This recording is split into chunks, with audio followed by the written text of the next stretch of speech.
Don't claim Social Security at age 62 until you run these three numbers. Social Security is one of the most important parts of any retiree's life, and understanding the optimal time to claim Social Security is a question that almost everybody has. You'll hear many misconceptions out there. You'll hear many things. Oh, my friend claimed at this age. Oh, my other friend claimed at this age. What should I do? Well, everybody's situation is different, but there are three tests you have to run to really understand what is best for you. So the first is understanding that if the earlier you claim, the less monthly benefit you will receive, and you lock in that lower amount. You often, I'm sure, hear people talk about the retirement age. Oh, they're raising the retirement age, or oh, the retirement age is 67. A lot of people assume that's the earliest or latest you can claim Social Security. Neither of those things is accurate.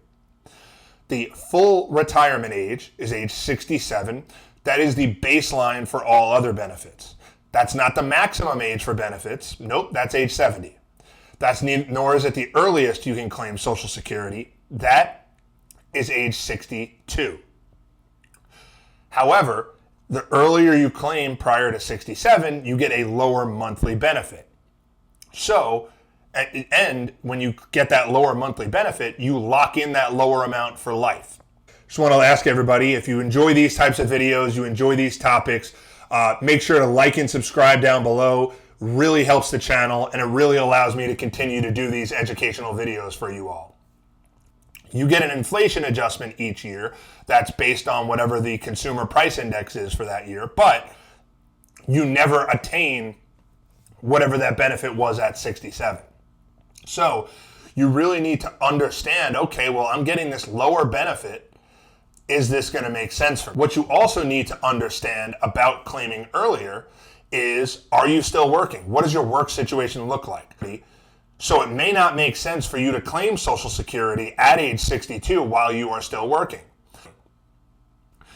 Continuing on, the second test you need to run is the break-even analysis. Now, what is the break-even analysis, Tyler? What are you talking about?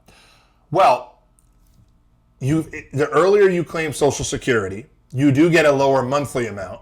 However, something else to think about, you are also getting extra years of income.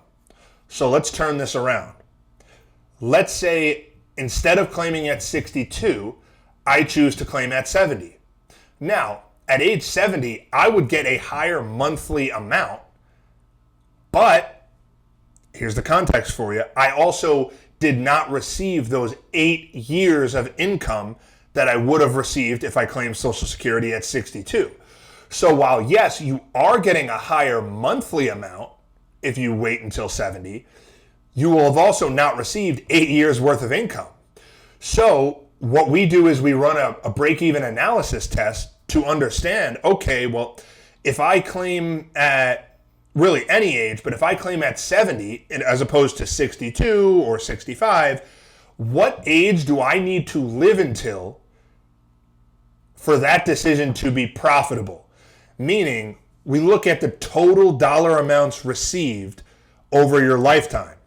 And so if I wait to claim Social Security at 70, and then I pass away at age 75, well, the likelihood is, even though I got those higher monthly amounts, the likelihood is I actually received less money from the Social Security Administration over my lifetime than if I would have taken it at 62.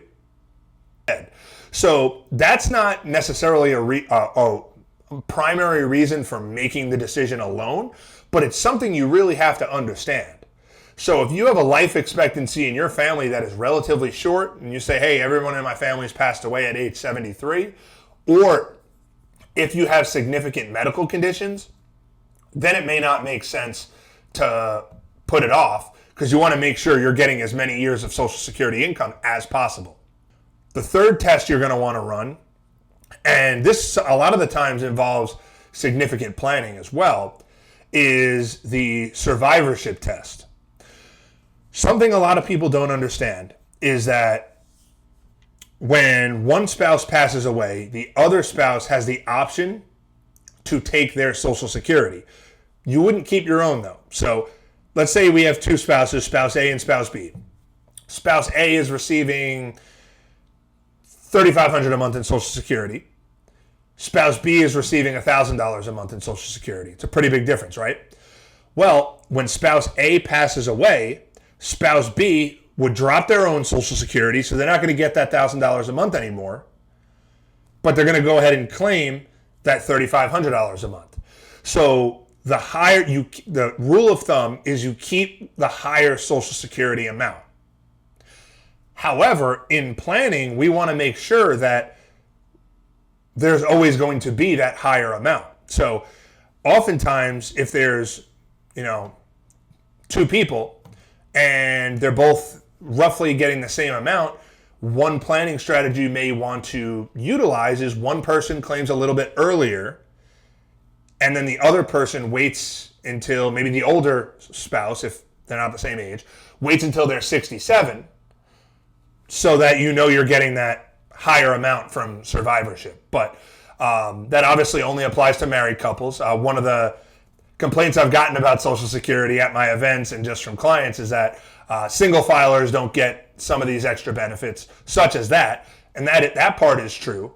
But the other tests are still very important for anybody regarding your marriage, regardless of your marriage status. And so the big part of this is, if you haven't ran these tests or you're unsure of any of these tests, you're not ready to file Social Security.